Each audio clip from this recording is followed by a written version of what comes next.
Underdog Fantasy is the fastest growing fantasy app and easiest place to play fantasy sports. Play season-long best ball, fantasy drafts where you only focus on the most fun part of fantasy, drafting your team. Just jump on UnderdogFantasy.com or download the app, draft your team, and that's it.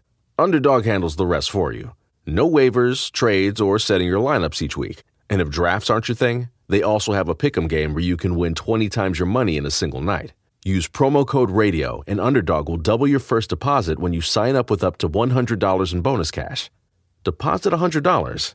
Get $100 free. That's promo code RADIO. Terms and conditions apply. You're the one everyone looks to for answers. Come rain or shine, the job must get done. And you're the one who makes it happen. We get you, Jackie in Fresno, putting your employee safety first.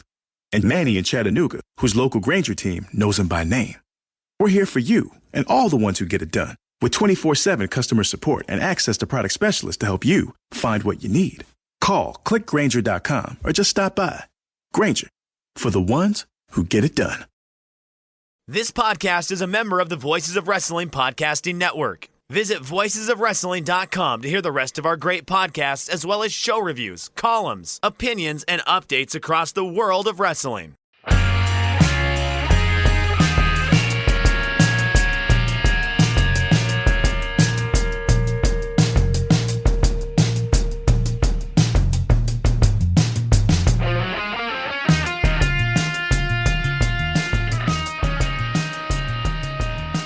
Hey kids, do you like professional wrestling? Well, this is the week for it. We like professional wrestling too. This is Shake Them Ropes. I am Jeff Hawkins, joined I am stupendous, Jeffrey. Oh, good, because this is a 2-night Shake Them Ropes. We're Hell going. yeah. This is just part 1. Next year, we are doing a Shake Them Ropes 1-week continuous live stream to really get everyone ready for WrestleMania, and I hope that WWE will follow suit. 168 hours of wrestling, people. Hey. Let us whisper of a dream. We'll have Shake Them Ropes Stand and Deliver. We'll have Shake Them Ropes. Still standing. We'll Shake Them have Ropes from a cot. Rob McCarron will run some indie Shake Them Rope shows around the mothership one. It'll be great. Cody's even going to do an episode. It's going to be awesome. Oh, yeah. Okay, so before we started taping, I asked you to come up with this. So I'm going to ask you this now before I go into our first news story. Trust me, kids, plenty of WWE on the back end here as we're going to preview both nights of WrestleMania. We have to talk about wrestling? Really? Yeah, a little bit. That's what this show is, a bit. Okay. You know, you do a politics show, but I don't want to talk politics on this cast. I know, but like we could talk like food or, I mean, on other shows we talk about microwaves and stuff. Yeah, I know. And then you get 1 hour of wrestling content on a 3-hour show. And, you know, some people like that. That's like WWE. Don't. I get that. Yeah. We'll run audio packages and we'll conflate this to a 4-hour cast if you want. I can do that. I don't want to do the work involved in that. But no, I don't want to do the work. You can do the work. You can produce a show. No, I'm busy. Oh, yeah. Okay. Busy. I got things. Uh-huh. Oh, yeah. I got plans. I asked you to think of this. Who is an artist whose art you don't like or actually despise, but you find them to be an actually very good human being? Okay, so neither one of these two artists are people who quite reach despise level in terms of artwork. But yeah, you don't need to reach despise. Just say you don't like. In terms of music I don't care for, or musicians who make music I don't care for. At the top of the list would be this guy who it's going to be fairly obscure unless you play guitar. His name's Michael Angio Baddio. He is a shred guy whose gimmick is that he has 2 guitars and he plays 2 guitars concurrently with both hands, using like both hands to fret notes kind of concurrently, and it's nothing but like taps and like shreddy do hyper dated. I mean, the music is of the vintage of like 1988, and it has not moved beyond that in the slightest. Everything he does is cheesy as hell. His look, everything about him is cringe. However, whenever I listen to Michael Angio Baddio, I want to be ready to laugh at the guy. It's kind of like Guy Fieri. You want to be ready to laugh at the dude because you like look at him, you're like, goof, and your whole thing is goofy, and your whole vibe is cringy. And then, like, Michael Angio Baddio is one of the most unrelentingly positive human beings I have ever listened to, with like tremendous perspective, a like good head on his shoulders, like came from good parents. He's like got a good sense of like morals and discipline and stuff, but is not like pushy or preachy. I wish I could like conjure up the quote about like when people say negative stuff to you, but I watched this one thing and he just like shot off just randomly a quote about how to deal with people's negativity, where I was like, whoa, dude, that's kind of profound. I wasn't expecting that from the "let me give you the keys to the Lamborghini" guy.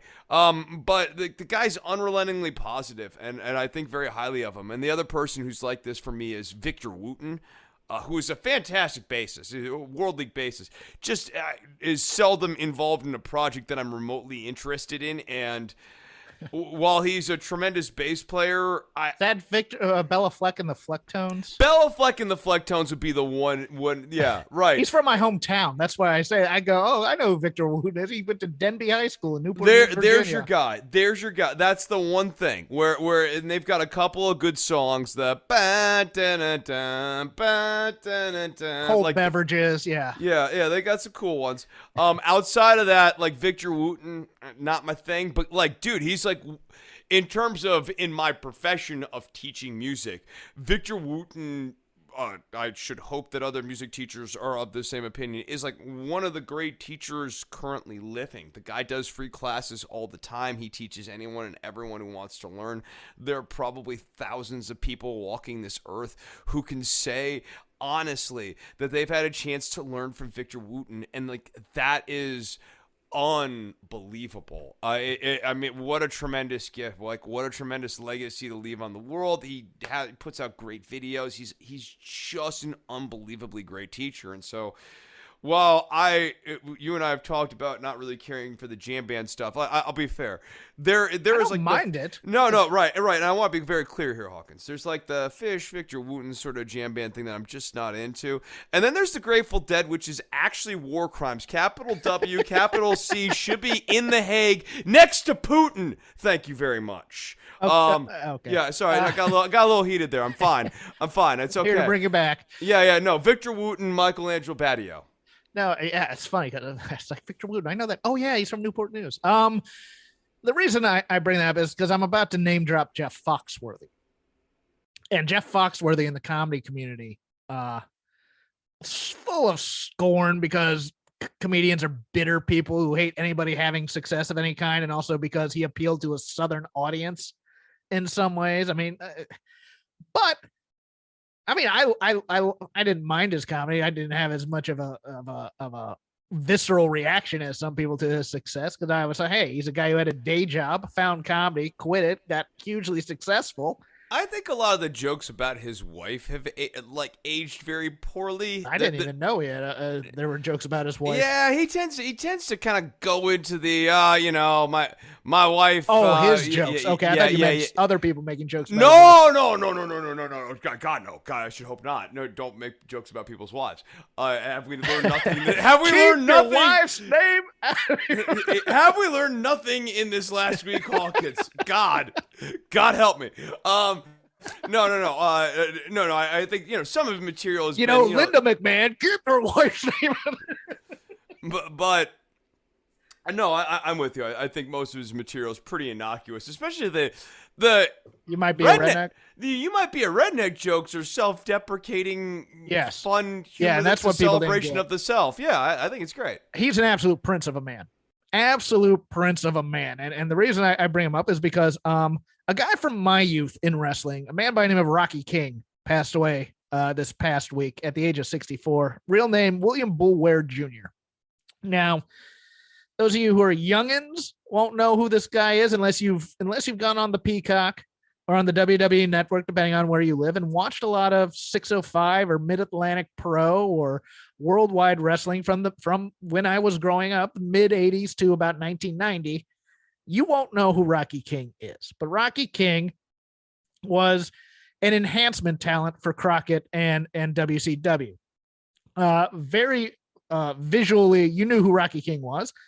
Thin but jacked, big afro. There were levels to guys who were enhancement talents. You'd get the guys who'd get a few moves in who were like right on the cusp of winning a match, almost like your Pez Watleys and your Sam Houstons.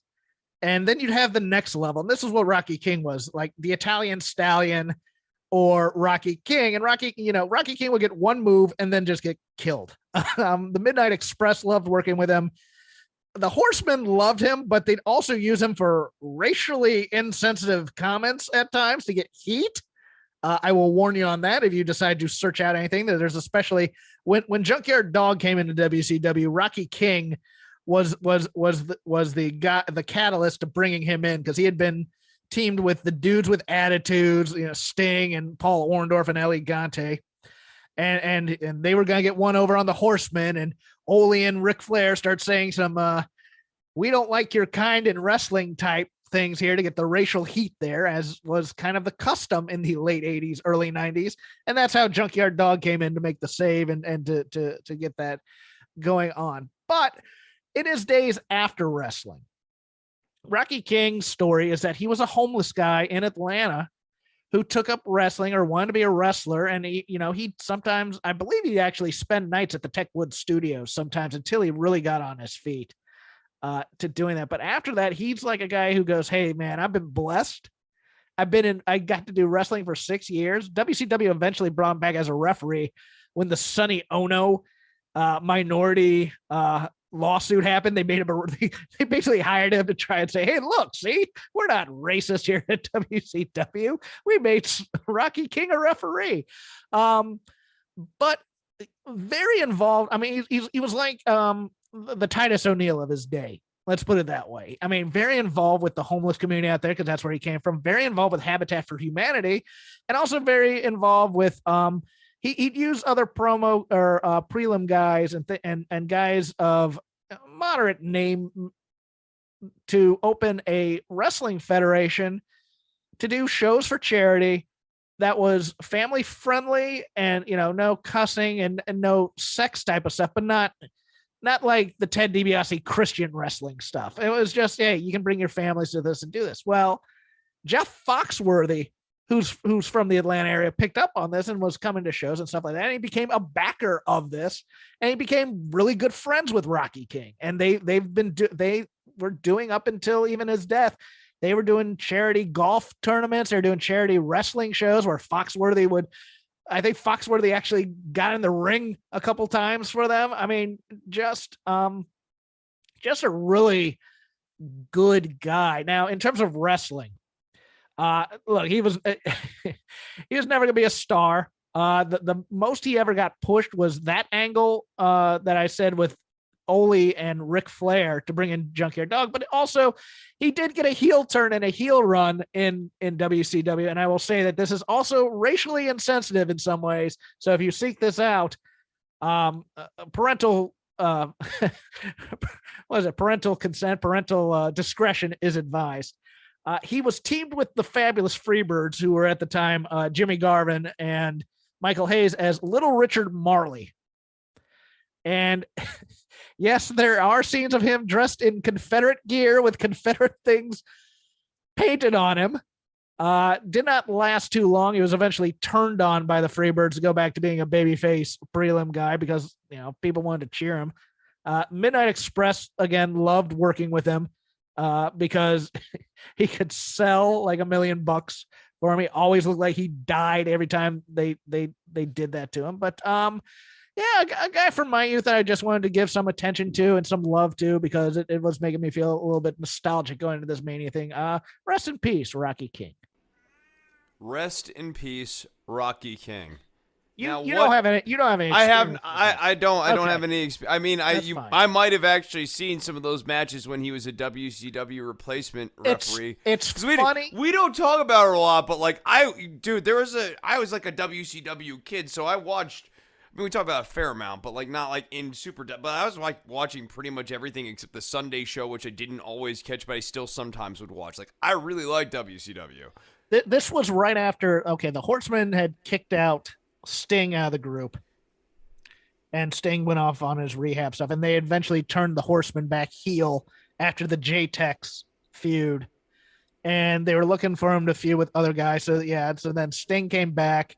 And this was during I forgot about this. In 1990, he teamed with Junkyard Dog and Paul Orndorff to beat Ric Flair, Barry Windham. Sounds like 90 or 91. And Arn Anderson. Yeah, this was later in his career, but I remember from the mid 90s getting killed. But his minor babyface push was during this time when Junkyard Dog was brought in by Jim Herd to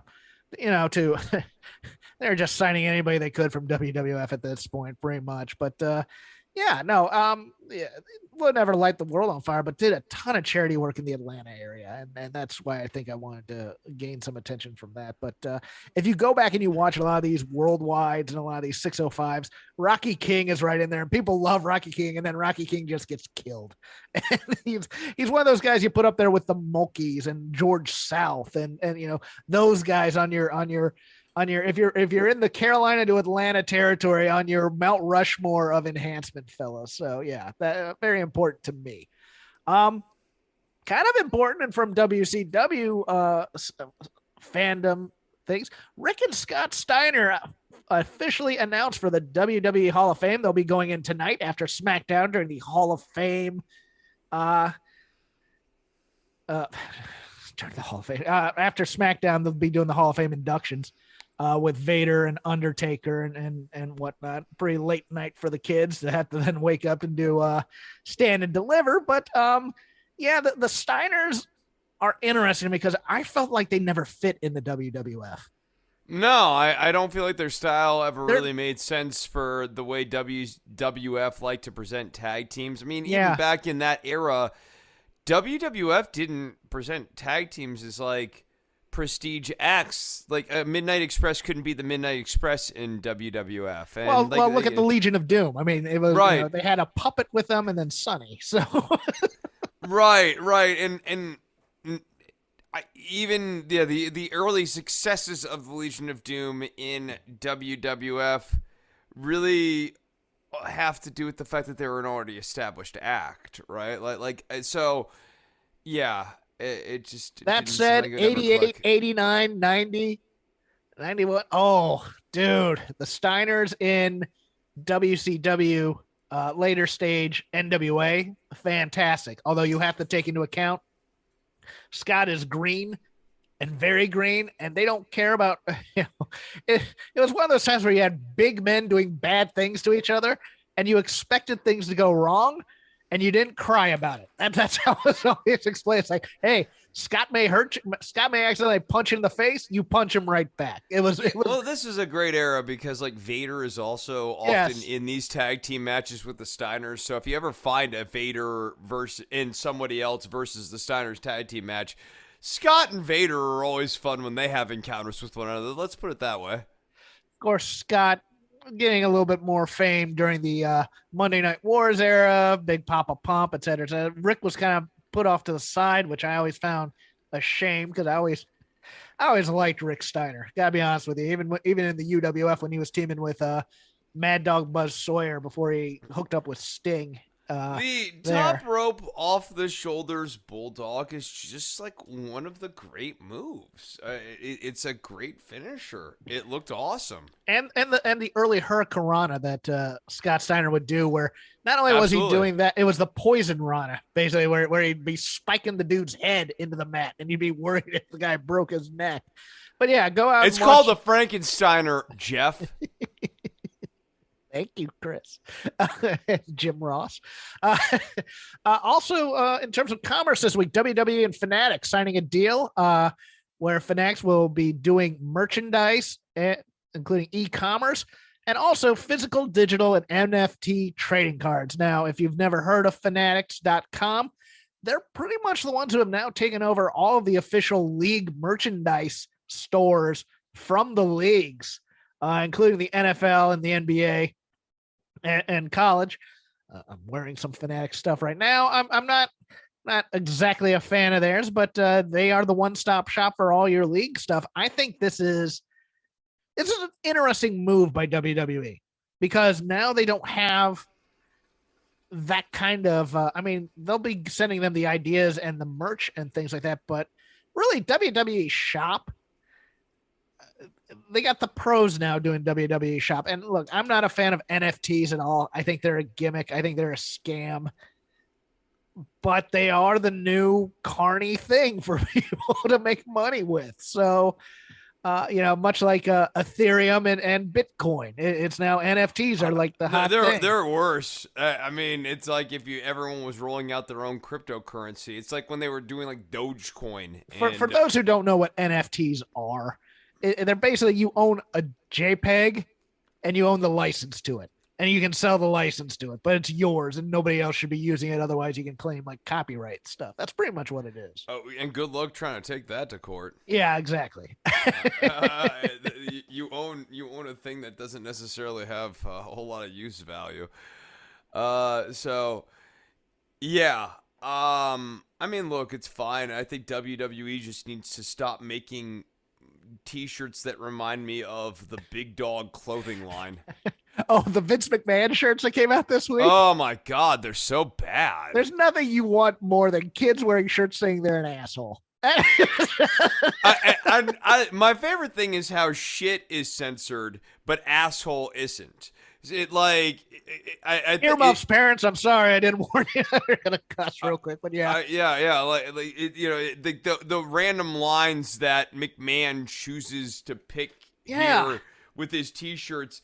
I mean, look, I'm sorry, but if you're gonna invoke the word, you just got to say the word. Yeah. Like I don't give a crap is weenie stuff for someone who's supposed to be like a world league jerk to sort of be. I mean, can you imagine wearing that shirt anywhere else but a WWE show? Right? Like, imagine going to the office and your boss looks over to you. You're 42. Your performance review's coming up in about a quarter. And hold on. What kind of office are you working at where you can wear wrestling shirts? Well, it's Casual Friday. You're working in non-standard auto insurance. You guys do a little bit of home. But that's not actually your department. You've been in auto for the last few years. You're looking to move you're up hoping ahead. you're hoping to make your way into life insurance. Yeah, you're hoping to do like, okay, you want to diversify maybe. I mean, here's the thing, Jeff. If you can make it into life insurance, that's a week off where you get to go and do the cool training camp, which is up in Burlington, Vermont. Everyone wants to go there. Everyone says good things about the Burlington trip. You want to go there. But here's the thing. This week you showed up in your T-shirt that has Vince McMahon dressed up as the devil in red face, and it says, "You may think I'm an asshole. Congratulations, I am." And now your boss, Louie, and you and Louie have patched things over from last Christmas party, but like things are still not entirely cool because you got into your cups and you said some shit. You shouldn't have said it. You did. Franklin, guess you're not going on the Burlington trip now. Yeah, Burlington's not for you anymore. I don't think you're Burlington material. In fact, I think we could use you in an office in Little Rock, Arkansas. No, don't send me to Little Rock, please. What is this demonic goat man on your T-shirt, and why does he say, "Congratulations, I am an asshole"? You can't even wear those at the gym because nobody will get the reference, and everybody will think you're creepy for wearing things like that. You're on a date. Nobody's going to wear those things on a date, Chris. I'm sorry. Because the kind of people who buy those shirts can't get They're not getting dates. They're not getting dates. They are at home on Fridays watching SmackDown or recording podcasts like me. Even just the presence of it in your closet means you're not getting dates. Well, it's funny because that if you have it in your closet, that meant it was an impulse buy of some kind. And now you're stuck with it and it's staring at you in the face going, "Yeah, you ever gonna wear me again?" Like I have a T-shirt or two like that. Where that's how you end up in the office and not going on the Burlington trip. And the Burlington trip is so much fun. There's so much. Everyone says good things about the Burlington trip. They seem to enjoy themselves doing those ropes courses and the team building exercises, and they bring an improv teacher out there to teach you how to. It doesn't seem like life insurance could be that much more fun than auto, but damn it if it isn't. And then you go into town one night, you go to a bar, and you know what? I didn't know that Gina from accounting was like that, but she seems kind of fun to me. They know how to do it up there in Burlington. Oh, They're so stupid. Following up on news that to no one's surprise, Marco Stunt's contract not being renewed, and he also won't be on TV, but it ends at the end of April. Apparently, budget cuts were brought in as one of the reasons for not renewing his contract. But at the same time, not everybody. I mean, look, you can't call this a cut. It was just we didn't want to renew your deal. There's a difference between that, and I think Marco Stunt outkicked his coverage in AEW. I think he was a little overexposed in the beginning, which was part of the problem. But I think he did the job he was supposed to do and he did the job he was supposed to do in Marco Stunt. He did the job he was supposed to do in AEW, and it's like, hey, move on, and we'll bring you back if there's an idea for you later. I'm fine with this, Chris. Yeah, I'm fine with it, too. I think, if anything, the Marco Stunt pairing with Jurassic Express was a neutral to slightly negative thing for Jungle Boy long term. I think they've had a hard time. The budget cuts thing is what's annoying people, though. I get that, and I think that that's fine, and you're fine to be annoyed with it because it's not forthright. Okay. You know, sometimes we're diplomatic when we go through a breakup, right? If you've ever had to let someone down easy, you try not to necessarily go at the truth directly. I don't know about that, Chris. I'm always on the receiving end of these things. Well, Jeff, okay, we lead different lives, different thing.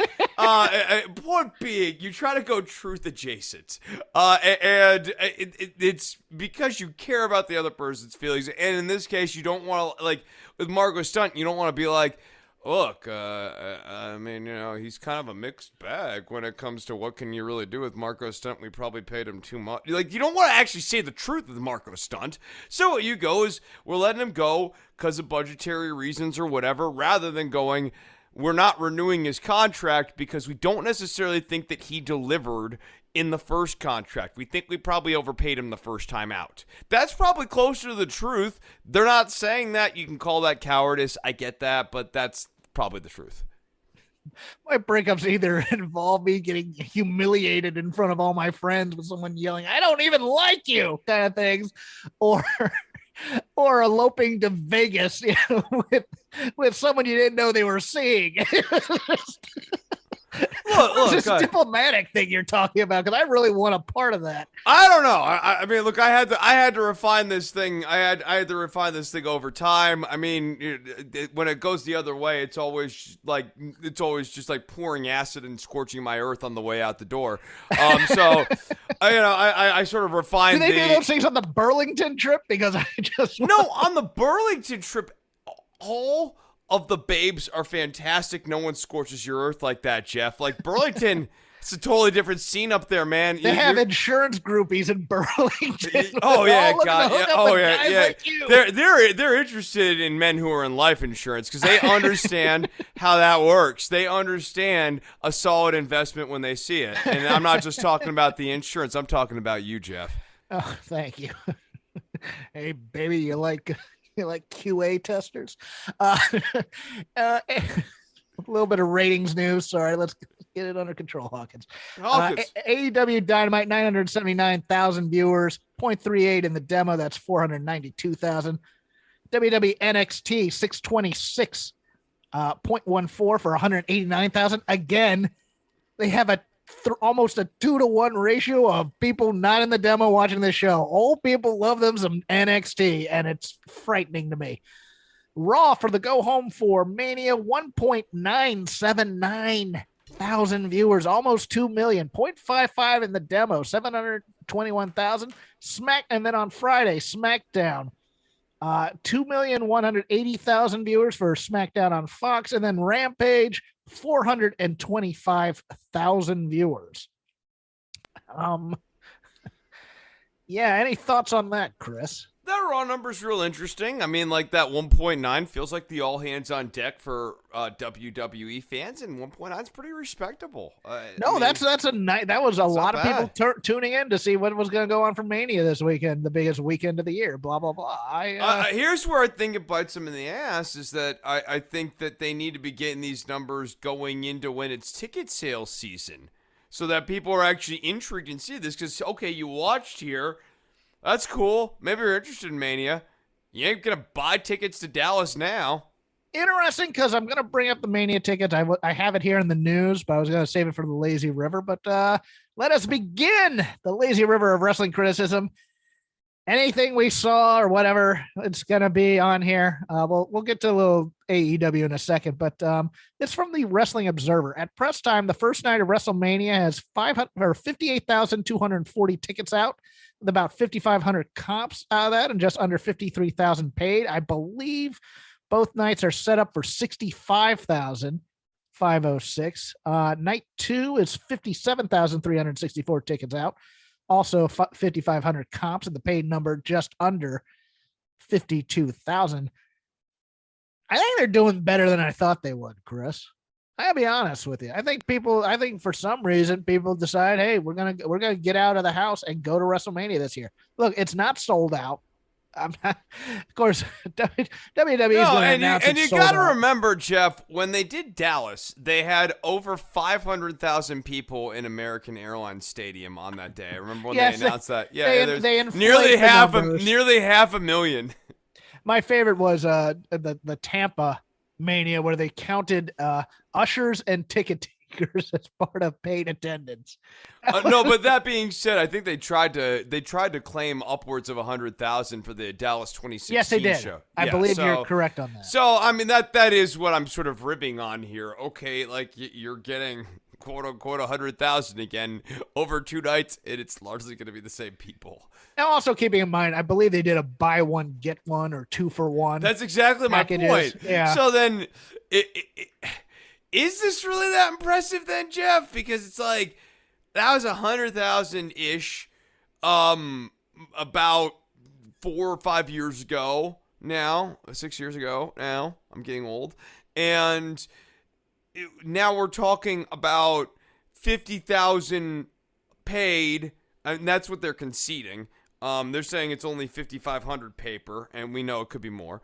And they're doing it over 2 nights, and so you have to think that it's repeat offenders. It's not someone flying in for night 1 and then dipping and then flying back out, or it's other people flying in for night 2 only. That probably exists, but that tranche of people who are just flying in for night 1 doesn't exist. So this is really more 50,000 fans here. I actually want to take the slant a different way and say maybe this is slight cause for alarm. I'm gonna push back just a little bit here. Go ahead. I'm open to this debate. Only because I believe that this is more or less a how do I put this? If they weren't doing arenas, if they weren't doing stadiums, if they were doing arenas, I think we wouldn't be holding them to such a standard, so to speak. I mean, they don't get me wrong. They bring this on themselves by running, for Rumble, like the giant baseball stadiums. And then, because they like Money in the Bank's going to be at Allegiant this year, which I find insane. Because I think Money in the Bank lends itself to a more intimate type of setting, to be honest with you. I mean, don't get me wrong. I mean, the Intercontinental ladder match at the last Dallas one was a good match, but I think I don't know. 50,000 out of 100,000. Say that this is a show, or this is a stadium in search of a show rather than a show in search of a stadium? Yes. I will go there, but at the same time, if it was one night, would it be sold out? And I think so. Yes, I think the problem here is that's my argument. It wouldn't be, because it's the same 50,000 people twice. Okay. That's what I'm saying is the cause for alarm here. I think WWE is going to present this as, well, 100,000 people attended WrestleMania over the stupendous 2 nights. Whereas we remember 2016 and 100,000 people objectively attended 1 night. That is not the same. Like 50,000 2 nights in a row is not the same thing as 100,000 1 night in a row. Yeah, and you'd think if they had main events for both nights, it would sell out immediately. And actually, point of fact, I'll bring this up because it'll come into our preview a bit, even though it's not announced. The fact that they have now kind of moved down Charlotte and Ronda Rousey, which was supposed to be the main event for night 1, and instead it's going to be the KO show with Steve Austin. I think that's far more damning than anything, to be honest with you. I mean, that really says something about what they have done in terms of presenting the wrestlers of tomorrow. Yes. That what you have to hinge on in order to bring this show home is Steve Austin. I'm not saying Steve Austin isn't the most important wrestler of the 90s. If you want to make that argument, it's not a bad argument to make. That or Dwayne "The Rock" Johnson are your two pillars to go with. But I'd include Undertaker in there too.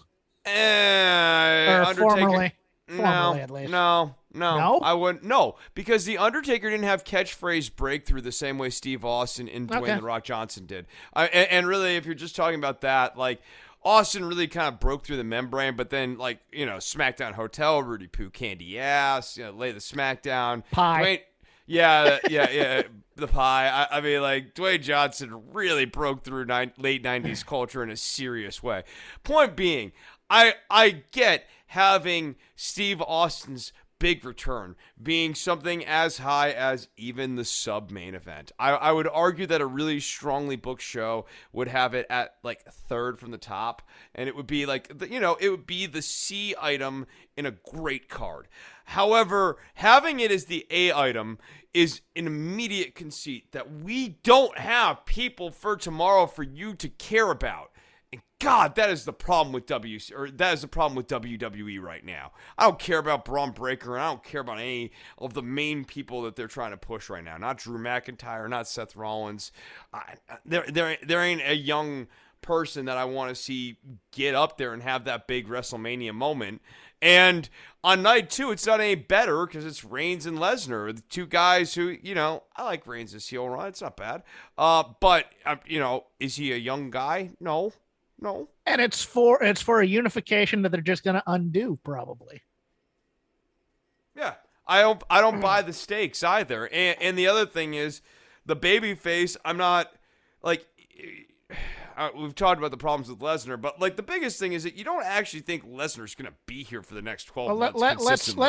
Let's pull back on this a little bit. Let's get through our No, I want to let the bull run, Hawkins. Okay, fine. They don't let the bulls run in Burlington. In Burlington, the bulls always run because they're running on the bulls in Burlington, huh? They do. They do that. They do that a couple of times a year. Let's get our few AEW notes out of the way and then go into the 3 previews that we have for this. Toni Storm debuted on Dynamite, beating the Bunny to earn a place in the Owen tournament. Let's start with the good. Toni Storm looks fantastic. She looks like she's dropped about 15 pounds since leaving WWE. She is slimmer than I've ever seen her. Not that she didn't always look good. I got a lot of crap about that on the internet, Chris. So she's always looked good. I'm like, dude, I'm not saying that. I mean, it is the truth that here's the thing. If you feel like that, there are people in much greater positions of power at her former company whose ire is far better directed at. Your ire can be directed at those people who were making comments about certain body parts and things like go yell at them. I mean, look, it's the same. In case you're like, I don't know who it is. All right, you're not good at mystery, Sherlock Holmes. And that's from the horse's mouth herself, because she was the one who gave an interview saying these things. So that's not just reckless speculation. But not reckless speculation. I just wasn't sure if that was on the record or off the record. I wasn't sure, so I was playing it defensive. But yeah, like, I mean, look.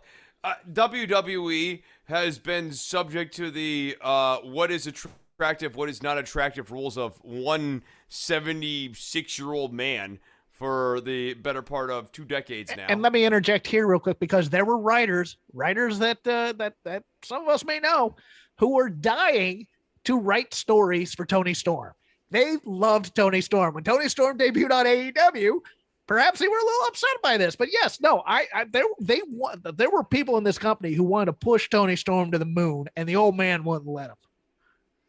Yeah, so I mean, look, I'm excited for Toni Storm. In terms of this AEW women's division, my God, do they need Toni Storm? So if she can cut a promo, she's top 2. Yes, and her promo only needs to be mid. Yeah. It really only needs to be mid. But yeah, I'm looking forward to those. Look, one of my favorite women's matches ever is one I saw live. It was Tony and Mercedes Martinez, and if they can run that same kind of match back, she is a welcome star power addition to this division. Now let's go with the bad part.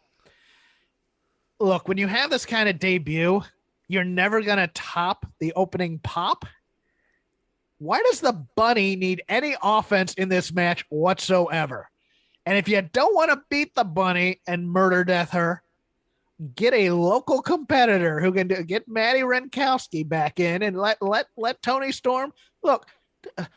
Tony Storm. It's so weird to use the bunny, but like we got to make the bunny look, somewhat formidable. No, like whoever Tony Storm's debuting against, she just needs to wreck her in look, like you 2 can minutes. have Tony Storm can come in.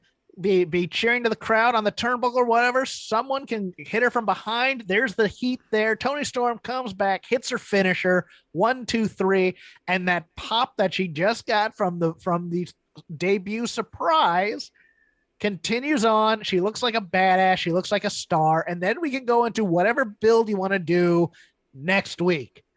Instead, we get the 50-50. We're going to have for the stopwatch types, I think. In my opinion, I think this was done to appease some of them. And no offense. Well, look, I mean, the bunny is hot off pinning Jade Cargill cleanly a few weeks ago. No, she's not. What are you talking about? Oh, that didn't happen. I thought I counted 3 that week. My bad. Look, no, she over delivered in that tag team street fight, and that's good. But look, if you want to protect the bunny, let's not do a match that has any stakes in it week 1. Let's just get her out there, get the pop, show the finisher, put her over on commentary for anyone who doesn't know who Tony Storm is, and go home. And that's how you build a star. I couldn't believe this, Chris, because I'm like, there is no positive in having a good match here.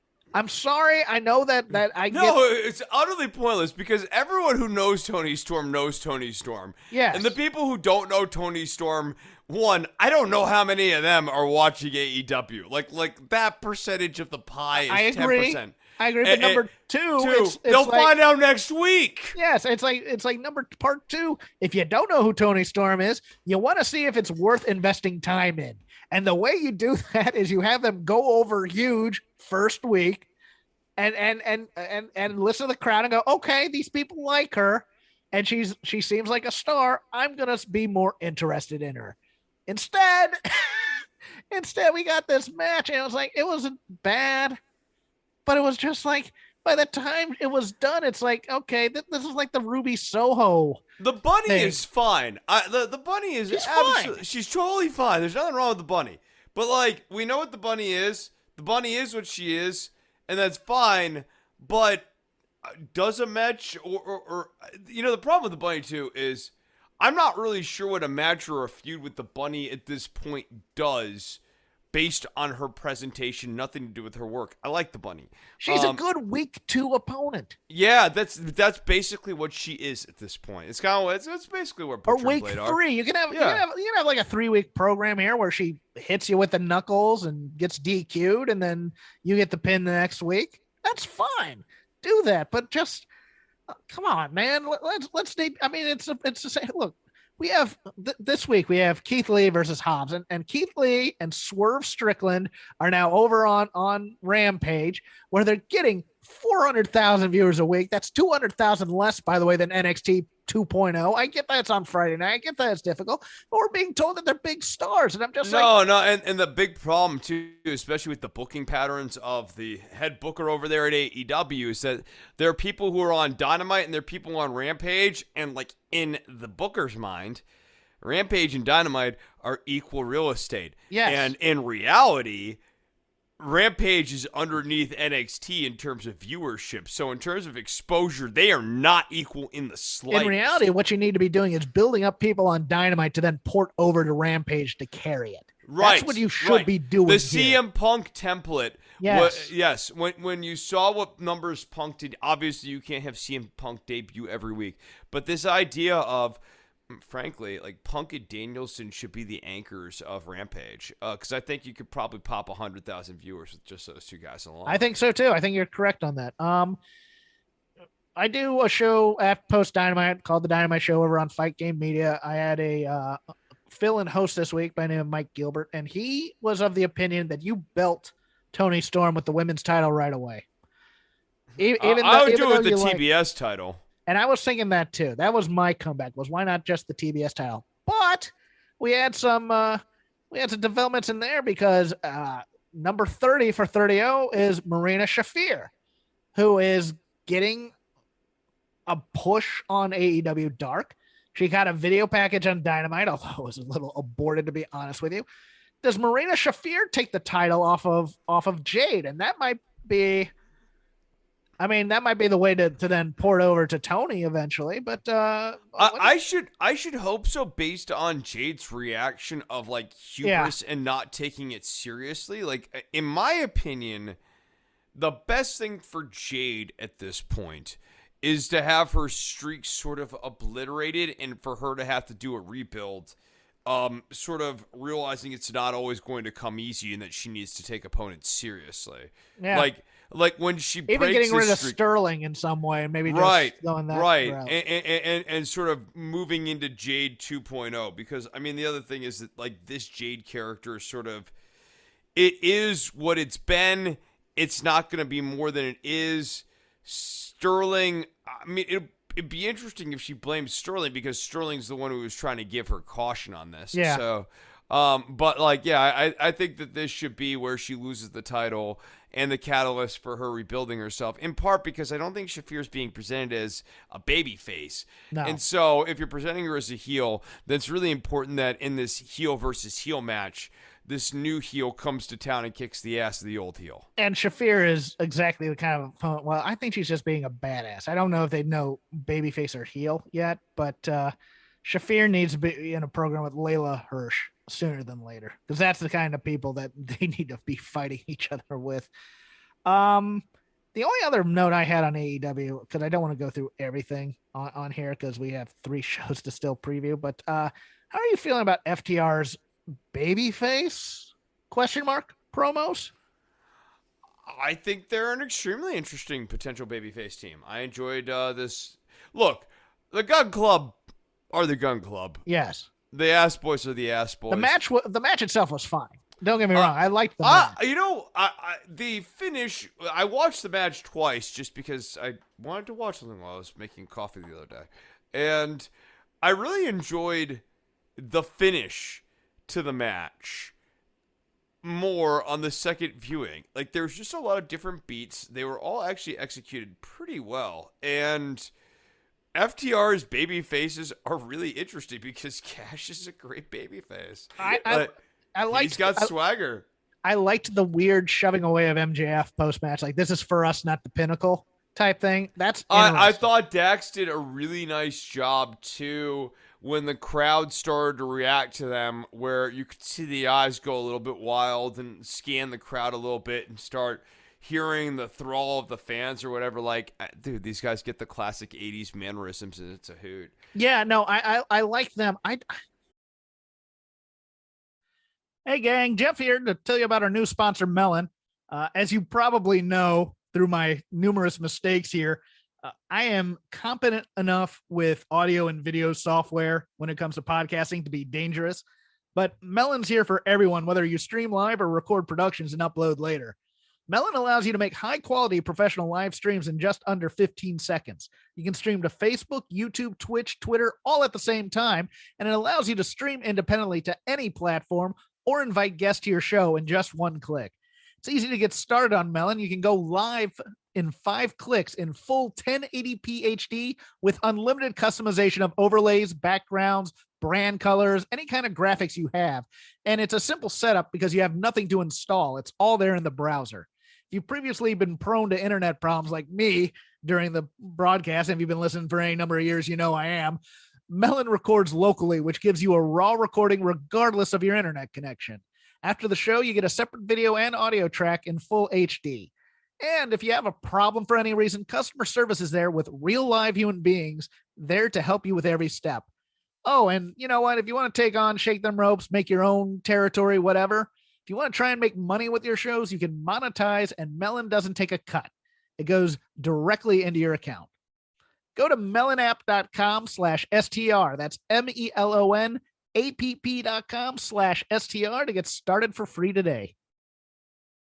Moms, at Vanguard, you're more than just a parent. You're the heart of the family. You're the first responder to any need. You can be the hero and the villain, sometimes on the same day, because you know that in the end, your legacy is the values you instill in them. At Vanguard, you're more than just an investor. You're an owner, because the future you're building is bigger than yourself. Discover the value of ownership at Vanguard.com. Fund shareholders own the funds that own Vanguard. Vanguard Marketing Corporation Distributor. I hope it's not a head fake. I really hope it's not. Oh no, I don't think it is. I don't think it is. I think they're gonna get Brett eventually for a match, and I think it's probably gonna be this Young Bucks match as their second, because they seem to be doing that on tour. Like they have that show in West Virginia where Dennis Condrey's seconding them. I'm intrigued by a Wardlow FTR little mini babyface faction. Like that's fun. That's fun. That wouldn't be too bad either. But I'm a little down on the promos. And I'll tell you why, because it's like they only have that one note is we're the best team, we're the best team. They don't really personalize the feuds. And look, you can love pro wrestling, but that's a little bit commenting on the thing. You know what I'm saying? It's not I'm in this not world. now you have Chris Jericho just doing his best work of his career here with this Jericho Appreciation Society, Hawk. It's just fantastic stuff. I what I'm saying. I mean, he's basically we love pro wrestling. It's like no, the match that it needs to be you're existing in this world, and you have to be. Oh man, we're here to. You know what? No, it's the meta commentary fans stuff. And it's why the Jericho Appreciation Society sucks really badly. Is that it's all meta. Like the thing you're complaining about with FTR. This is the problem with Jericho's new gimmick. As much as you can enjoy Matt Martell, I forget what his name is. Matt Menard. Matt Menard. Daddy Magic. Matt Menard. No, I gotta know you can like him as Daddy Magic. Don't get me wrong. He's just like the hilarious goof. But this character here's sucks. some things. Let me tell you this. Go ahead. The real names of 2.0. The names that were originally used were their real names, and the new names, well, they're close. Matt's real name is Matt Menard Lee, but he has always gone by Matt Lee, and now is Matt Menard, dropping the Lee because it was Menard Lee hyphenated. Jeff's real name is Jeffrey Angelo Parker, and now he's just using Angelo Parker, and he has to be doing cosplay of not Happy Corbin, but Madcap Moss a little bit here too. I mean, it's just ridiculous. Yeah, no, I didn't like it, but I liked the beatdown afterwards. I'm always here for a good heel I like beatdown. the beatdown too. It's fine, but like this Jericho Appreciation Society is going to be a heat sink on our Dynamite for the next however many months that this thing goes on, and it already sucks.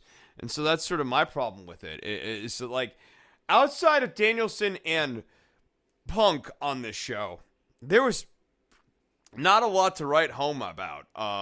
Did you like Wheeler Yuta and Danielson? I liked it. I liked the match. I liked the match. It. I think Wheeler Yuta's dull though. I do. I find even when he's fired up on offense, his offense is dull. He doesn't put the emotion into any of the offense he does. So I think that just kind of hurts him a little bit. But I liked the match. It wasn't that empty for me. Okay. But it wasn't that level of empty for me. But like no, I liked both the Punk and the Danielson offering, and then everything else was kind of a stinker. On this show here. The main event I didn't get me going here. CM Punk Maskcaster was cool. Yeah, what was the main event? Moxley and Lethal. Moxley and Lethal was pretty good. Yeah, Moxley and Lethal was pretty good. I think. Although I didn't understand why you're beating Lethal when you're pushing the ROH pay-per-view. I mean, I think that's a longer form thing with Lethal. The problem is I'm not watching all the extraneous television. The only reason I'm getting longer form is that I watched the Crisis of Conscience thing at the end of the match, and I was like, oh, okay, this must be something we're doing with Lethal. Yeah, I was a little shocked. I don't know what it is. I was a little shocked at the soft sell of the ROH pay-per-view. Now that they own it, I know it's one of those things, but it's just like I thought there'd be a lot more on AEW television about it. They did some mentions, but I mean like graphics and here's how you order it, etc. Last part, Andrade and Darby. What do we think about Andrade and Darby? I love Andrade. I freaking love that dude. I know he's gotten a little swole of late. But I think he needed the win. He needed the win more than Darby here. It wasn't the same cheap distraction win. It was, I chose to go out there and save my friend who came out to ringside, and then he came back in and he was still pinned clean. So it's not as Stamford a finish as otherwise. And I think you need to build Andrade back up a bit because he's been in this Matt Hardy program that's kind of cooled him off quite a bit. And Darby's always going to be hot. Yep. I had no problem with Andrade winning. Something about this match just like lost me, but maybe it was just... It was clunky. It was maybe also that like the show had kind of gone on for a minute at this point, like the Undisputed Elite thing. Schmidt. Yeah, I know. Kyle O'Reilly needs to be in the Jericho Appreciation Society. That performance by him on the mic was god awful. What was that? I've had too much champagne. I need to sit down.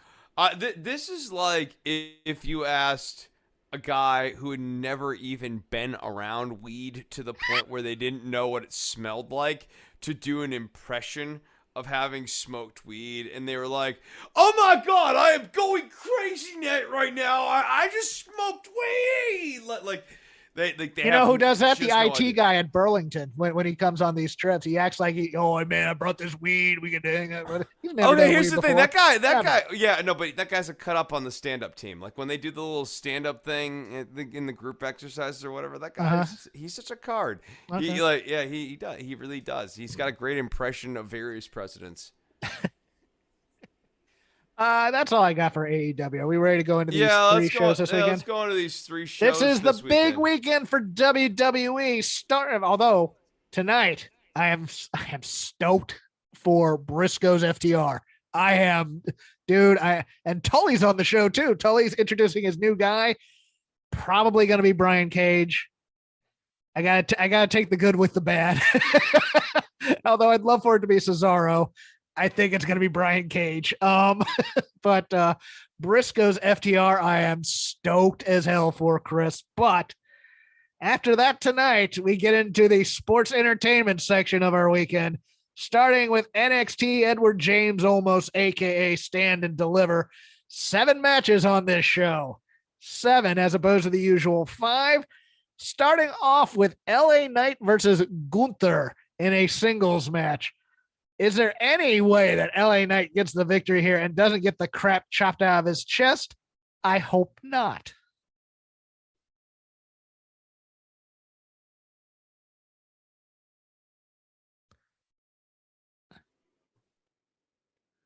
Yeah, Jeff, I think that this is going to be a relatively short and sweet match. I think Gunther is going to make a strong showing, but come up short against LA Knight here in our opening match. You suck. Oh, my God. I can't believe you did that crap on me. And I made you wait minutes for it. Yes. Yeah, people don't know. Chris left us for a bit. And what might be a goodbye to NXT match, Tommaso Ciampa taking on Tony D'Angelo in a singles match. I think Tommaso's doing the honors here tonight. Yeah, no, I think Tony D's. Look, if they've, insofar as they have anyone who could be considered an up-and-comer or a quote-unquote prospect, it's D'Angelo. And yeah, Ciampa's going to job to D'Angelo here. Toxic Attraction, the team of Gigi Dolan and JC Jane taking on the reunited and it feels so good team of Raquel Gonzalez and Dakota Kai. That just kind of happened out of nowhere for some reason. Do Raquel Gonzalez and Dakota Kai be given the tag team titles and get to hold it more than the first hour of NXT for next week? It's crazy, Jeff, because Cora Jade and Raquel Gonzalez were really lighting the world on fire. These two were just dynamic. They were America's sweethearts. So it's weird and surprising that they would pivot back to what was a very stale tag team in Dakota Kai and Raquel Gonzalez. Well, the only reason it was stale was because they wanted to push Raquel over Dakota. I was being very sarcastic there, Jeff. But if you want to step all over it, it's fine. No, I didn't it's mean to step over. no, no. You did. You wanted to just. It's fine. No, it's fine. But that's and here's the thing. My joke didn't go over, and neither are Raquel and Dakota Kai. My issue with this is always in the David and Goliath tag teams where you have like the personality on the small person and the giant person. WWE's thing is we need to break these people up as soon as possible and push the big person. And it's like there's more to explore with this team than that. And it's just like, okay, whatever. And of course, Dakota Kai deserves main roster money for the work she's doing on this roster. But I don't know. Okay.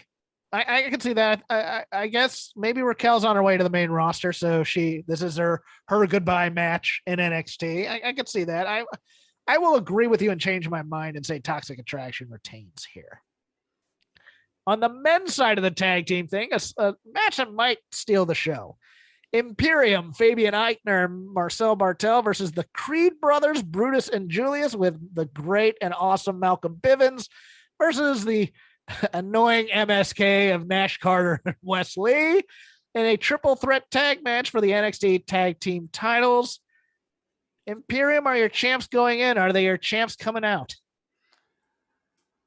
Man, this is a tough one. This is the tough call here. Yeah. Because you kind of think if there's going to be a title change, it's to the Creeds. But this is also, with this triple threat, the perfect vehicle for an Imperium retention. Also, keep in mind that we have a Pretty Deadly on the horizon somewhere around here going to feud with one of these teams. And what if, Pretty Deadly almost certainly are the ones who have been thrashing up the Diamond Mines locker room. Yes. So in that case, maybe Pretty Deadly makes their debut, costing the Creeds the match here. I could see that. I could also see a post-match beatdown. Yeah, but I don't see the Creeds. I know I might do the post-match beatdown, but I think in either scenario, the Creeds aren't walking out as champions here. I think Imperium retains. Well, I don't have a lot of belts changing hands. I'm going to say this is one where it changes hands. I think the Creed brothers come out with it. I'm going to say that. Okay.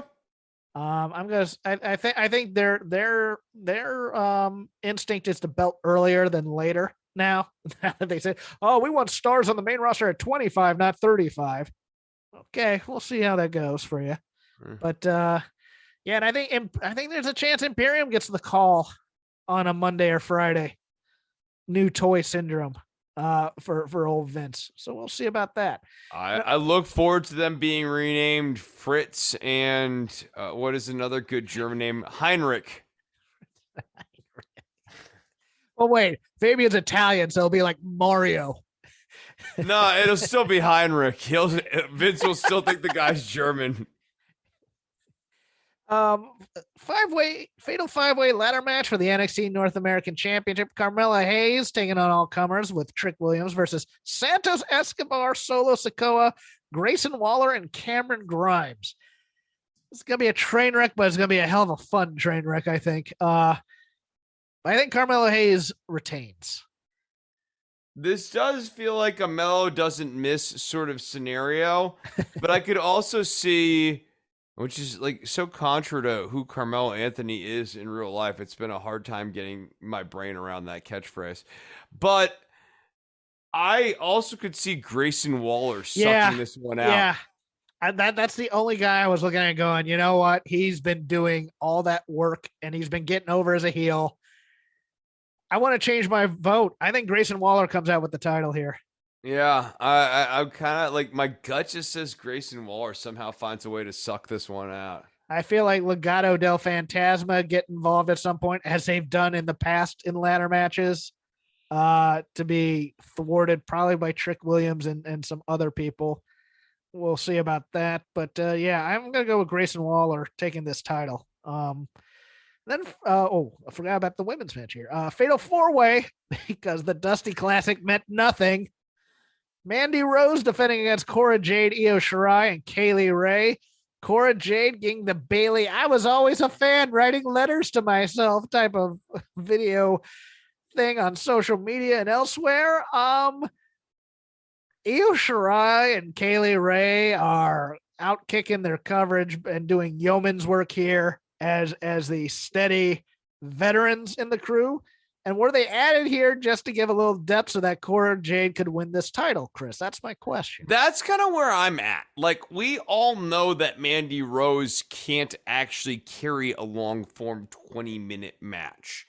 And you might go, how do we know this? Have you ever seen it? In Burlington, she... Yeah, no, okay, but like in BWF, she was the women's champion for something like 732 days. It was incredible. And she had just like 5-star classics with pretty much anyone who came in. Awesome Kong and Mandy had this great feud in BWF. But like you didn't see that. Let's just get back to the match. Unless you're on the Burlington trip. So getting back to the match here. I just don't see Mandy Rose like actually having to carry a long form match to get this title off of her.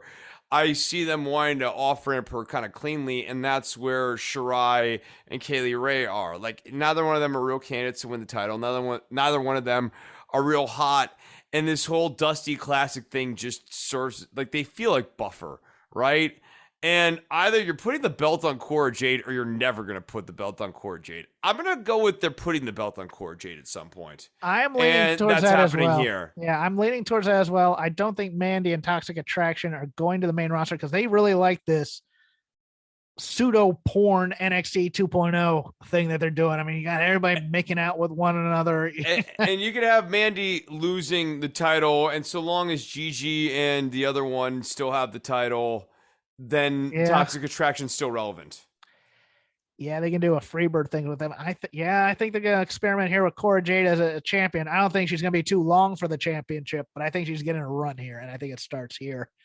Hopefully to be taken away by Kaylee Ray eventually, because I think Kaylee Ray deserves a whole hell of a lot more. And Io Shirai's already had the title. So, I mean, if they're not moving Io Shirai up now, they're never going to move her. I mean, how the hell do you keep her down at NXT this long? Dear Lord. Has it been 7 years? I don't think it's been quite. No, it hasn't been 7. Because that'd be back, 2015? Yeah. I don't think it's been that long. Let me take a look here. In the meantime, Dolph Ziggler versus Braun Breaker for your NXT championship. Rumors about that Braun Breaker's getting the call to the big leagues up there. Chris, what do you think while I look up when Io Shirai joined the Fed? I think that Dolph Ziggler is going to retain here, and that he's their NXT placekeeper champion now.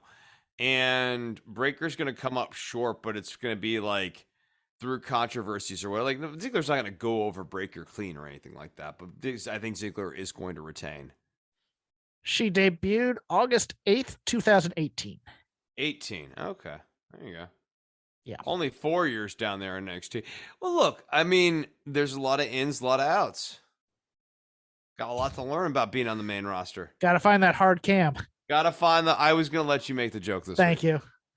Let's see how it plays out. So that will be happening at 1 p.m., I believe, Dallas time, 2 p.m. Eastern, 11 a.m. Pacific. And then people were going to have to get in their car and fight traffic to Arlington, Texas. The logistics of this as a Dallasite, let me just tell you all, people, it is ridiculous. So because WWE insists upon running this show in the AT&T Stadium and not at the American Airlines Center, you might go, okay, AAC is a little small for them. Sure, fair enough. I don't know, 32,000. Maybe you could run 3 nights then. You could have the most stupendous WrestleMania ever. But the problem with the AT&T Stadium, the Jerry Bowl, as it's sometimes known, Jerry World, as others call it as well. Yeah, right. So that is not on mass transit. There is no easy way to get there using the DART, which is the Dallas Area Rapid Transit Rail System. Whereas Gillies and the American Airlines Center, the Eddie Dean Ranch, the K. Bailey Hutchinson Center, all these places that were other WrestleMania stops, they're all easily accessible via train and thus have an easy way logistically to move people from point A to point B without creating massive amounts of traffic. If people leave the NXT show in anywhere near the numbers that they would hope would attend the NXT show, the result would be a large congestion of traffic on the way to Arlington. That is, like 20 miles. You're like going between Dallas and Fort Worth at that point. Like Arlington's not close to Dallas. And that's the biggest problem with this WrestleMania weekend crawl. Like you have to go out to Arlington, you have to pay for parking out in Arlington, and then you have to leave afterwards. And getting into the American Airlines Stadium is not necessarily the easiest thing in the world either, as we discovered last time. Yeah, AT&T Stadium. I was stranded there waiting for a bus until we had to hike over to a Walmart. Yeah, that's not gonna be fun for those. So good luck to you guys. Starting on Saturday, April 2nd with WrestleMania. Interesting. God, I don't know how they're gonna do this card, but I assume that this match goes first. So I'm gonna lead with it because it leads into what I think happens in the quote unquote main event that is now no longer the main event. Becky Lynch against Bianca Bel-Air in a singles match for the WWE Raw Women's Championship.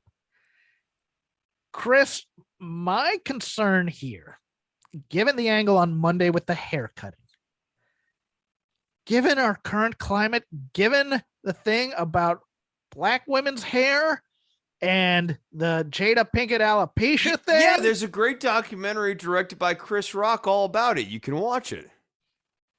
Are they going to have Becky get revenge by cutting off the ponytail?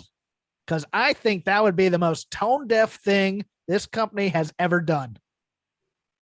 And you could see Vince thinking it's good because of the heat. Heat. Yeah. That, don't worry, Bianca. It'll be good for the heat. The younger writer comes in to try to explain why this is a bad idea and why this is not good heat that you would be courting. Exactly. Vince would hear it and go, sounds like it's the best heat I could possibly be courting. And the younger writer would be like, no, you don't, sir, no. And the old man would be like, no, this sounds great. And the young guy would be like, and realize that they have lost this battle. Any match other than Bianca Belair pinning her in 34 seconds or however many it was at SummerSlam is a failure of this story to go full circle. I'm not going there. I think they have a match. I've been trying to figure out who wins this match because I think that they're going to set up Rousey and Becky, or Becky's going to interject herself in the women's title match one way or another. So let me do this. I think Bianca Belair wins this match. I think Becky Lynch does cut off the ponytail for the heat, which I think is going to be unfortunate for later. But I think that happens. And I think Bianca Belair is your WWE Raw Women's Champion. What do you think? I think Becky goes to cut the ponytail, comes up short on that, and also loses the match. I think there is a ponytail spot. I think she retains the ponytail. This is a weird gut call. I don't know where this is coming from, but that's what I'm going with. The effervescent thespians known as Rey and Dominic Mysterio. These guys, generational talents. You know what? They'd get thrown out of Burlington Community Theater out there. Well, yeah, but that's a kind of a cutthroat community theater. Taking on The Miz and Logan Paul in a tag team match. I think there's only one end for this match. I think Logan Paul ends up, or Logan Paul takes both their masks.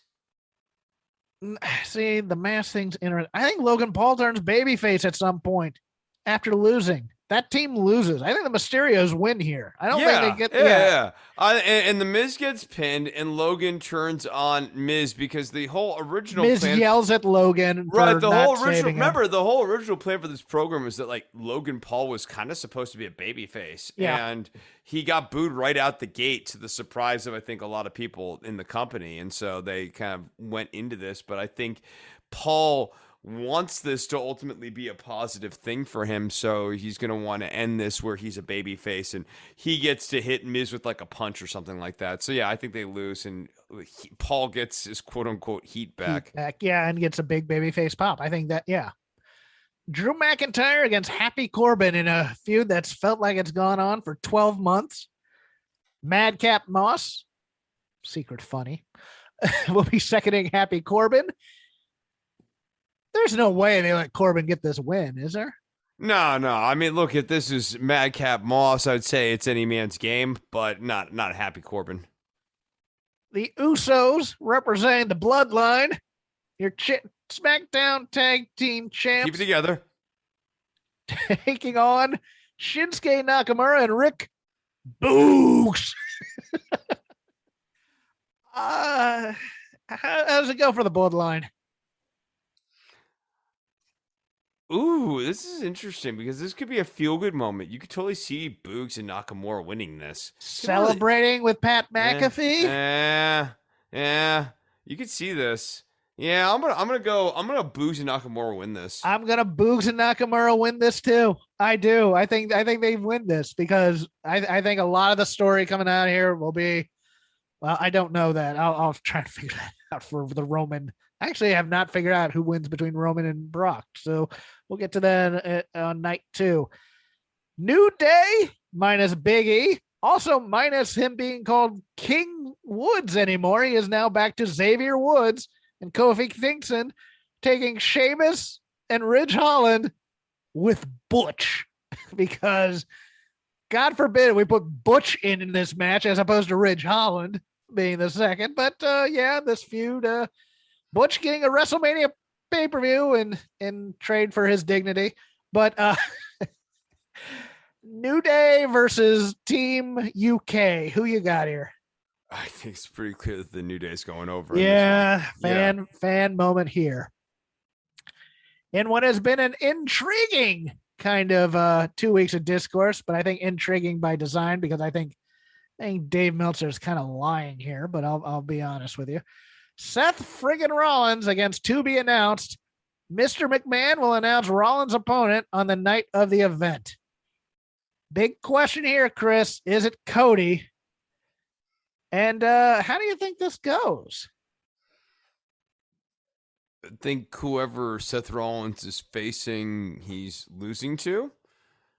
And they signed Cody, so I guess they're going to use him. Are you sure they've signed Cody? Because it hasn't gotten out necessarily. Oh, it hasn't gotten out. Oh, I thought they. Dave Meltzer, I think, has said he is, but he also said that there were some issues with negotiations even into last week. Wow. Things like this would make me, with a different reporter, question if they were kind of working the audience on behalf of the wrestlers here. But I have reached out to people in the company. They say it's a done deal. They say, yeah, of course it's Cody. I don't know. I mean, know. Whoever it is, you don't see Rollins winning because I don't. This is not about. The story here is not Seth Rollins has been on an incredible losing streak and he's going to break his losing streak and get his mojo back. No, so whoever Seth Rollins is on an incredible losing streak and that losing streak is going to continue. Yes. Whoever he faces, it like literally could be Bob Backlund and Seth Rollins has to lose here, narratively speaking. Does this Dallas crowd get ramped up for Cody Rhodes? This is remember, this is not a wrestling crowd. This is a WWE Universe crowd who probably remember him as Stardust. Right. I mean, there's a real question to me, like, of how big of a star is Cody Rhodes really in WWE lore? I don't know that he is that big of a star in terms of WWE mythology. They don't make good stars. They haven't made good stars in the last 15 years. In a match in another program that has been setting the world on fire, Charlotte Flair and Ronda Rousey, two queens of the promo. Ronda dominates the microphone like she dominated the octagon. Who you got here, Chris? Because I think there's a couple of scenarios here that intrigue me that involve the match order, but I will let you go first here. I feel like Ronda's winning this match.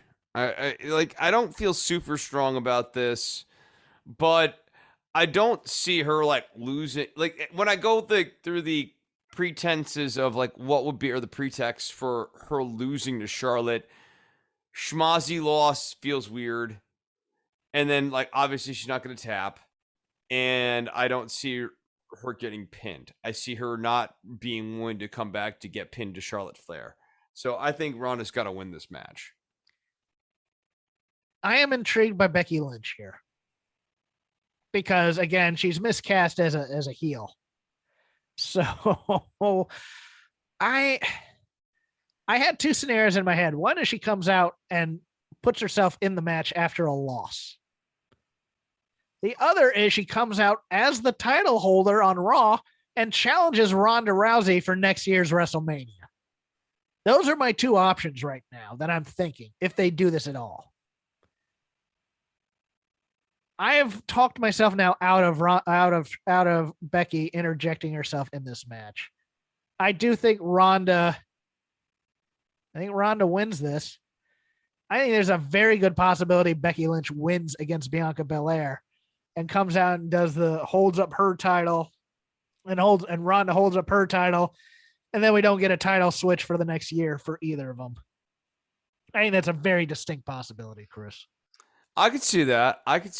I mean, what a disaster that'd be for Bianca Belair to get sacrificed on the altar. That's what I'm also thinking. Storyline. Dude, they can't beat her. But I mean, I was trying to think of a way, okay, Bianca wins, but Becky still comes back and gets a pop. Maybe she does a reluctant babyface turn during the match somehow.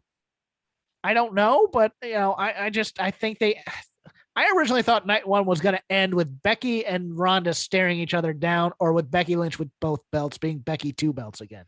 I mean, the biggest problem in my head is I have just an impossible time seeing Bianca Belair squaring off against Ronda Rousey. And like, if you're bringing in Ronda Rousey, she is clearly part of your main event plans for WrestleManias going forward. Yes. Which means Bianca is sort of in Nowheresville. Yeah, that's my thing. Okay, and then the end with the KO show. Or is there a match set up for night 2, or is this just kick wham stunner? I think that this is like extended kick wham stunner section. Like maybe Austin even like gets to kick wham stunner a bunch of different people to close out the night. I'm intrigued by this. I'm gonna say I don't know. I'm gonna really say I don't know, because I think there is a chance that they do set up a match for night 2. But I think mostly it's going to be kick wham stunner. What would this match with Steve Austin age 54 or whatever? It would be stomping a kick mud wham hole stunner. Mud hole. He's not going to do a Thez press. I think he does. I think he does a Thez press. I mean, one, but I think it's I was gonna say he's gonna have a hard time getting vertical. Yeah, I know. Yeah. But like, it's like Thez press, mud hole, stomp, stunner. That's all that this Steve Austin. I think it's the cool down spot match, as a matter of fact, too. I think that's where they put it. But yeah, that's what I think. I think he wrestles in a t-shirt. Does the beer bash celebration at the end of the night, and hey kids, tune in for night 2. That's what I'm going to make the call on. I think that's going to happen. Okay. Moving on to night 2. Interesting matches, somewhat. Let's start it off with the fatal 4-way tag match for the WWE Women's Tag Team Championship. Queen Zelina and Carmella versus Sasha Banks and Naomi versus Rhea Ripley and Liv Morgan, a.k.a. Rip Morgan, versus Natalya and Shayna Baszler. Who do you got, Chris? Who are the prestigious WWE Women's Tag Team Champions after this night? I'm going to go Ripley and Morgan. I am going Ripley and Morgan as well. Liv Morgan gets her WrestleMania moment. She gets praise on the internet from a lot of people. Yeah, sure, why not? Look, if they had a good plan for Ripley Morgan, they're not a bad tag team. They make sense. No. Yeah, they make sense in terms of casting. They're a decent little tag team. Yeah, and and you have women coming back who could be opponents. I mean, dude, I'd kill for a Bailey Asuka team coming after this team. But yeah, it feels like Liv and Rhea are gonna get a bit of a run here. So I will go with them as your champions. Going into one of the celebrity matches, Johnny Knoxville versus Sami Zayn in an anything goes match. And I'll say this right now. I think this over delivers because I think there's a lot of smoke and mirrors. I think Johnny Knoxville is willing to get his ass beat. I think Sami Zayn's willing to get his ass beat. I think there's going to be a car wreck. I think there's going to be a lot of dumb stunts, a little bit of stupid comedy probably in here somewhere. I think Johnny Knoxville wins this.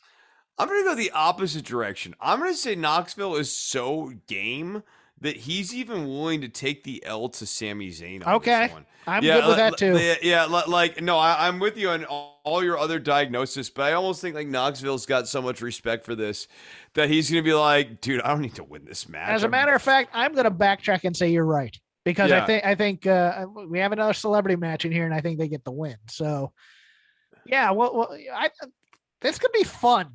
I actually am weirdly looking forward to this match. Yes, I think this could be a lot of fun. Just because like Johnny's gonna do like some crazy spots, and I think his co-hosts come in too, or his co-workers from Jackass come in, and they probably get beat up a little bit here. Yeah, I think it's gonna be an absolute train wreck and dumb comedy, but it's gonna be unrepentant stupidity. And I am here for it. And honestly, some of those spots might kick ass. Like, cause like this is going to be a match that's going to build up to one or two key spots. And if those one or two key spots kick ass, you're going to enjoy this match. You're not going to love it. It's not going to be like your 5-star classic, but you're going to be like, that was fun. I liked it. Bobby Lashley versus Omos in a singles match. God. I kind of feel like Lashley comes up short here, that the Omos push continues. Wow. I think this is the end of the Omos heel run. I think I hope so. He's garbage. Dude, but he was at Wally Mania last night rapping. I think we might get rapping Omos eventually. Okay. So we're gonna turn him into a baby face. I think so. I think he's gonna. I think the front office is gonna get wind of this, and he's gonna be Mr. Entertaining. I think Bobby Lashley murdered us almost here because they love them some Bobby Lashley in the WWE. They do love Bobby Lashley. It's just that like clearly they love this Omos guy because he's ass in the ring, but they're still pushing him. But the only way to make money with him now is as a baby face, not as a heel because he can't work. So Nope. He has to be the beloved giant. Yep. He has to be Haystacks Calhoun. He has to be babyface Andre before he turned. Yeah. And then they can return him at some point, probably. But I think Bobby Lashley wins this and almost goes to the light side of the force eventually. The triple threat tag team match for the WWE Raw Tag Team titles. RK Bro, your champions, versus the Street Profits of Angelo Dawkins and the criminally underused Montez Ford versus Alpha Academy of the criminally underused Chad Gable and the more than game Otis, who I love, and I just feel like he gets crapped on because of how he looks, because he looks like a square. But I love me some Otis. I don't see any other finish here other than RK Bro standing tall because people love Orton. Yeah, I think that they have found something with RK Bro that they really like. They're stretching this thing out to SummerSlam. It's really hard to see. Okay, here's the one way I could see the titles changing. Is that this is the beginning of Ford and Dawkins as heels. And they steal the belts from Orton and Riddle. I just can't see that on the WrestleMania stage. I think people want to. Yeah, that's right. They don't like doing the big heel turn on a WrestleMania. People want to cheer for the Orton entrance and the Orton song after the match, and him doing the pose and Riddle doing the pose, and then probably getting RKO'd at the end just because he's a knucklehead, that kind of thing. So, and they've just kind of over the last year, 12 months, kind of soured on the Street Profits as an act that they want to feature with real intensity. Pat McAfee versus Austin Theory, with Vince McMahon looming somewhere because he's been talking trash by sending text to Pat. And he rolled out those really dope new T-shirts this week, so you got to know something's up. Well, I watched the Pat McAfee podcast today. Vince had sent him a workout video where he's lifting like 1,000 pounds on a I think it was a modified squat. I can't remember what machine it was. It was for, but it wasn't like lifting it or anything. It was like legs and body. But and I think Vince McMahon comes in here at some point to try and get a move on old Pat Mac. But Pat McAfee was fantastic in his match with Adam Cole. This will not be that. But Pat McAfee is sneaky good in that ring because he's been doing it for a few years. I am excited for Pat McAfee in front of a stadium. Yeah, I'm excited for Pat McAfee too. My prediction, if I can go a little further, is that I think he goes for a high spot and overjumps it. Okay, I'll go with that. That's a bit of a wild prediction, but he's froggy. Does he win? I feel like he's got to win, right? Especially if it's not against McMahon. Like, maybe this is the start of like McAfee versus McMahon. Or maybe Vince turns to get the cheer and gives the low blow to Austin Theory. I think Vince McMahon's giving a low blow to somebody here. I just don't know who. But I will say Pat McAfee wins this. Yeah, I'm going to say that. Yeah. In the quote-unquote dream match, Edge versus AJ Styles. It's a dream match probably about 8 or 9 years ago, and I would have loved it. We all remember what happened the last time AJ Styles was in a dream match. AJ Styles versus Nakamura. That was a great match. Ball kick. Kicking people in the balls 5 minutes into the match, or whatever it was. I don't think this is going to be a very good match. I'm going to be honest with you. I love AJ Styles. I think the problem here is Edge. I don't think Edge can go anymore like he wants to. This were the Edge of 10 years ago, 15 years ago, sure. Why not? But we saw in the the greatest wrestling match ever versus Randy Orton. He can walk and brawl. He's great at that. Does he have it in him to have a show-stealing 4-star, 4.5-star match with AJ Styles here, Chris? That's the real question. And I mean, it's tough too, because I think Edge is probably going to win here. So this is going to be real make or break on his heel run. And if it has any juice whatsoever, if he can't get a good match out of this victory, I don't think it's going to do him much good, but I think he wins. I don't really see AJ. AJ's doing the honors here. This is not like the start of an AJ babyface push. Yeah. So AJ has to carry Edge to a good match. I don't know that he can. I don't know that Edge has that. I'm with you. Okay. And I also agree that Edge wins this. There's rumors that there's going to be a stable for Edge, a heel stable, and that Damian Priest might also be involved in it. We will see. Now we get to the winner takes all match to unify the WWE Championship and WWE Universal Championship. Brock Lesnar, Cowboy Brock, Hopalong Saskatchewan himself, taking on the head of the bloodline, the leader of the island of relevancy, the big dog, the guy who's on God level. Insert other thing that's on a t-shirt here. Roman Reigns with Paul Heyman. Chris, who do you got? Oof. I know people have been liking this Brock Lesnar babyface push, but it's just hard to imagine the plot line going through Brock Lesnar for any length of time here post-Mania. I'm thinking, especially considering that I've got the Usos losing the titles to Boogs and Nakamura in night one, I think Lesnar's going to win this match. Huh. Wait, you just said that Lesnar's not around full, and you just had him win the match. So no, I said I've got Roman Reigns winning the match. Oh well, you said Lesnar actually, but if I said that, what I actually meant was the reverse of that, which, like, first of all, if I wasn't constantly having my words twisted, everyone would know. And second of all, I definitely said, well, it doesn't matter where the twist occurs, does it? In Burlington, right? You have to say what you mean. Okay. In Burlington, they know what you're trying to say. Thanks. Yeah, don't tell me about Burlington. Okay, I know a lot about Burlington. So the point being, I think Roman Reigns wins this match. Don't try to twist my words. I think Roman Reigns wins this match. I think Roman Reigns immediately goes to Raw. I think Roman Reigns gets rid of whatever pithy SmackDown title there is, and there's a tournament of sorts to go down there.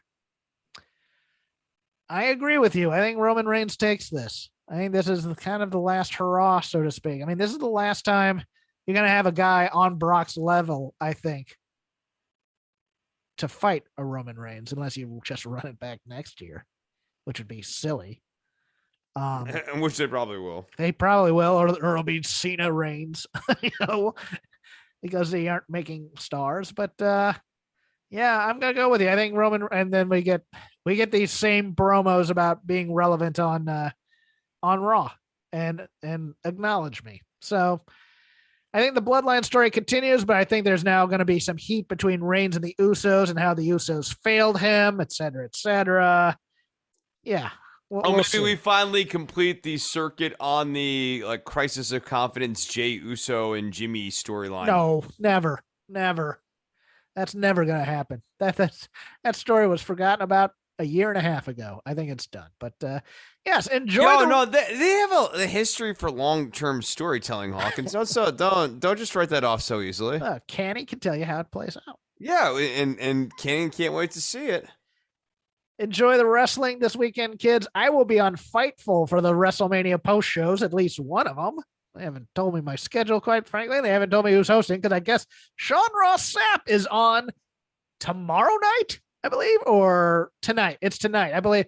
Joey Janela's Spring Break 6 is part of the Cluster F. Sean Ross Sapp is in that Battle Royal, along with Invisible Stan and a few other acts in there. I'm hoping Jeff Jarrett, El Kabongzim as the last outlaw. That is my dream for that match.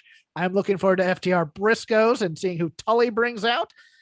And then I'm gonna have a little booze and some good food, and I'm gonna enjoy my WrestleMania.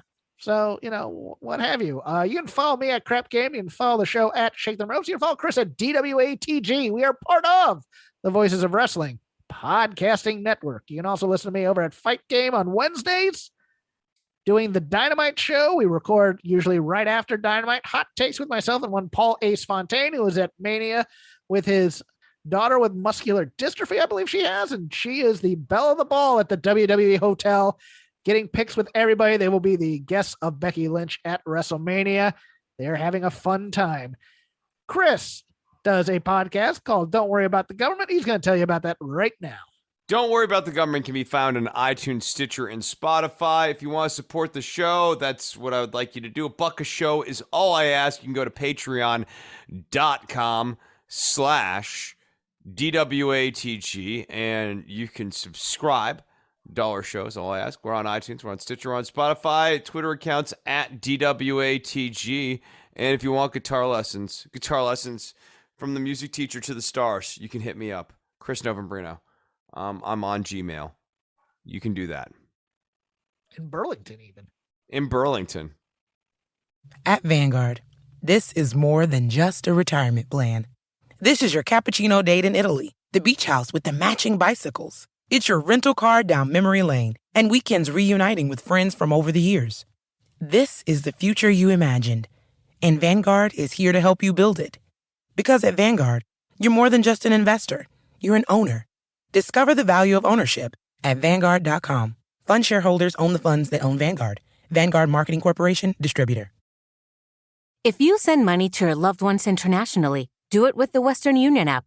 Once you've downloaded it, you can send money around the world or back home in just a few taps, so family and friends can pick up cash fast. Download the Western Union app and send money today. Western Union. Fast, easy, reliable. Offered by Western Union Financial Services, Inc., NMLS 906983, or Western Union International Services, LLC, NMLS 906985. Terms apply.